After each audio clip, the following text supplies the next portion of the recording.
Hello everyone, तो मैं Sophia आपका वेलकम करती हूँ सोल इंटू की एक और नई वीडियो में। तो जैसा कि लास्ट एपिसोड में हम लोगों ने देखा था, मिज़ाओ युहा को सोल गाइडिंग डिवीजन में ले जाती हैं, जहाँ पर फैन युहा को काइतो को असिस्ट करने को कहते हैं। काइतो युहा की सोल टेक्निक की वजह से उसके सारे एनिमीज को डिस्ट्रॉय कर देता है। तो नेक्स्ट एपिसोड वहीं से शुरू होता है। काइतो की पावर को देखकर युहा बहुत हैरान होता है। वो कहता है कि ऐसी अटैक पावर तो 3 सोल रिंग्स वाले सोल मास्टर्स के पास भी नहीं होगी। काइतो तो सच में बहुत पावरफुल है। तभी फैन उसे बताते हैं कि काइतो जिस तरीके से सोल कटिंग टूल को यूज कर रहा है वो तो सिर्फ बेसिक लेवल की है। ये सुनकर तो युहा दंग रह जाता है। वो कहता है कि अगर ये बेसिक्स हैं तो फ्यूचर में जब काइतो पूरी तरीके से अपनी पावर को यूज कर लेगा तब तो ये बहुत ज्यादा स्ट्रॉन्ग हो जाएगा। उसके बाद फैन काइतो को बुलाते हैं और वो युहा से कहते हैं कि आज तक मैंने सिर्फ काइतो को अपना स्टूडेंट बनने के लिए एक्सेप्ट किया है, लेकिन अगर तुम चाहो तो मैं तुम्हें मेरा स्टूडेंट बनाना चाहता हूँ। अब ये सुनकर युहा बहुत चौंक जाता है और वो उनका स्टूडेंट बनने के लिए हाँ कर देता है। उसके बाद फैन युहा से कहते हैं कि मुझे पता है कि गार्डियन सोल डिवीजन ने तुम्हारे साथ क्या किया,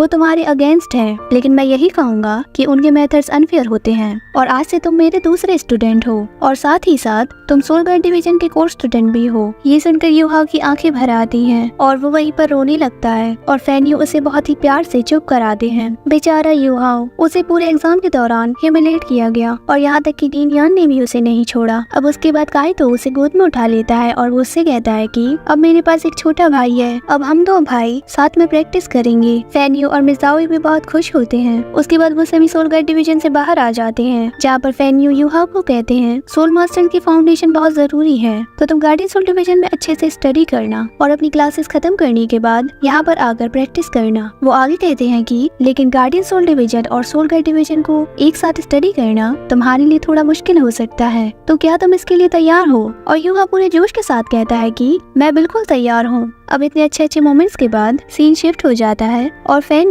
डीन दुओ के पास आते हैं। आपको तो पता है ना डीन दुओ कौन है? नहीं?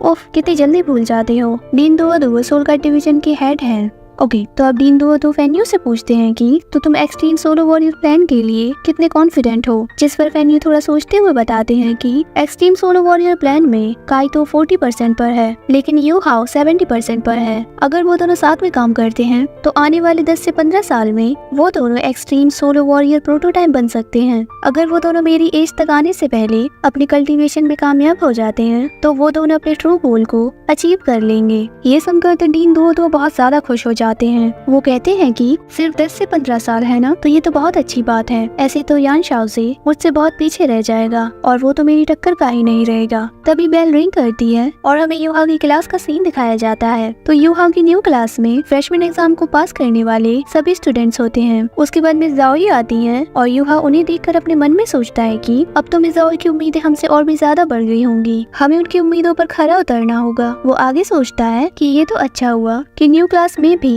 हमारी टीचर मिज़ाओ हैं। उसके बाद मिज़ाओ न्यू स्टूडेंट्स को अपना इंट्रोडक्शन देती हैं। अब उसके बाद मिज़ाओ उन सभी से कहती हैं कि मैं हमेशा से ही बेस्ट में से बेस्ट स्टूडेंट को चुनना पसंद करती हूँ और यही काम एक अच्छा लीडर करता है। एक अच्छा लीडर क्लास को तेजी से प्रोग्रेस कराने और उसे स्ट्रॉन्ग बनाने में मदद करता है। तो सबसे पहले हम क्लास के लीडर और वाइस लीडर को चुनेंगे। उसके बाद मिज़ाओ बोर्ड पर कैंडिडेट्स के नाम लिखती हैं और उन कैंडिडेट्स के नाम है हुयो हाओ, वांग दोंग और दाई हुआबिन। अब वो पूरी क्लास से कहती हैं कि तुम इन तीनों में से किसी को भी अपना लीडर चुन सकते हो। बोर्ड पर युहा का नाम देखकर वो फैन को बहुत ज्यादा गुस्सा आ जाता है। वो रह नहीं पाती और खड़ी हो जाती है। वो मिज़ाओ से कहती है कि मुझे एक चीज से प्रॉब्लम है, मुझे लगता है कि युहा क्लास लीडर बनने के लायक ही नहीं। उसके पास सिर्फ एक सोल रिंग है और वो भी सिर्फ 10 साल पुरानी। ये बहुत कमजोर है और वो चैंपियन तो इसलिए बन पाया था क्योंकि उसने वांग दोंग के साथ सोल फ्यूजन स्किल को यूज किया था। ये सुनकर युहा को बहुत ज्यादा बुरा लगता है। तभी मिज़ाओ उससे कहती है कि क्या किसी ने तुम्हारा ओपिनियन मांगा? और वूफे कहती है कि सिर्फ मैं ही नहीं हूँ जो ऐसा सोचती है, क्लास में सभी लोग ऐसा सोचते हैं। और वो पूरी क्लास से कहती है कि वो लोग अपना हाथ उठाएं जो युहा को अपना लीडर बनने के लायक नहीं समझते। और क्लास में ज्यादातर स्टूडेंट्स युहा के खिलाफ अपना हाथ उठाते हैं।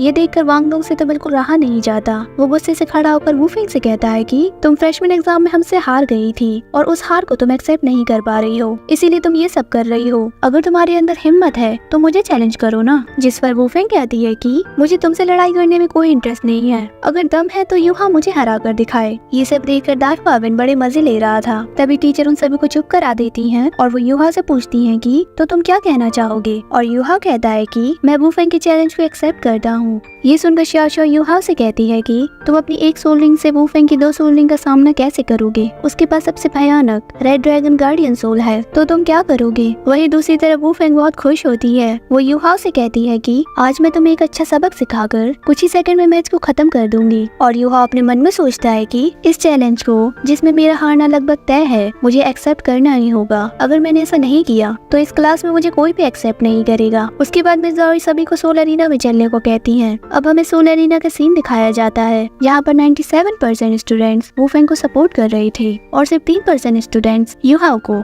वूफेंग बिना किसी देरी के यूहा पर हमला कर देती है। अब उसके अटैक से बचते बचते यूहा नीचे की तरफ लटक जाता है, फिर वो जैसे तैसे ऊपर आ जाता है। तभी वूफेंग उस पर अपने फ्लेम अटैक्स करती है, जिससे बचते हुए यूहा ऊपर से नीचे गिर जाता है। xiaoxiao और वांगडोंग यूहा के लिए परेशान थे, लेकिन वांगडोंग xiaoxiao को उस पर भरोसा रखने को कहता है। उसके बाद वूफेंग भी नीचे आ जाती है और वो फुल एटीट्यूड में कहती है कि मुझे मेरे सोल स्किल्स को यूज करने की भी जरूरत नहीं पड़ेगी, मेरा एक पंच ही तुम्हारी हड्डियों को तोड़ने के लिए काफी है। अब वो जैसे उस पर हमला करने आती है, यूहा अपनी first soul skill soul detention को यूज करता है और वो वूफेंग के अटैक से बाल बाल बचता है। फिर वो घोस्ट स्टेप्स को यूज कर उसके अटैक से बचते जाता है। मिस ज़ोई मनी मन सोचती है कि वूफेंग गुस्से से पागल हो गई है, वो यूहा को किसी भी हाल में हराना चाहती है। फिर हम देखते हैं कि यूहा तांग क्लैन की एक और बेहतरीन टेक्निक शानयू हैंड्स का यूज कर उसे पकड़ता है और ड्रैगन कैचर क्लॉ की मदद से उसे दूर फेंक देता है। ये देखकर सभी बहुत हैरान हो जाते हैं। मिस ज़ोई मन में सोचती है कि बहुत बढ़िया, यूहा वूफेंग के गुस्से का फायदा उठा रहा है। भले ही इस कॉम्बैट फाइट में यूहा वूफेंग जितना स्ट्रॉन्ग ना हो, लेकिन यूहा उसके ओवर कॉन्फिडेंट होने का फायदा अच्छे से उठा रहा है। ये वूफेंग के लिए एक अच्छा लेसन है। अब हम वूफेंग को देखते हैं, जो इतनी ज्यादा गुस्से में आ गई थी कि वो यूहा से कहती है अब तो मैं तुम्हें मार ही डालूंगी। और इसी के साथ पार्ट 1 कंप्लीट हो जाता है। अब मिलते हैं पार्ट 2 में। Bye bye.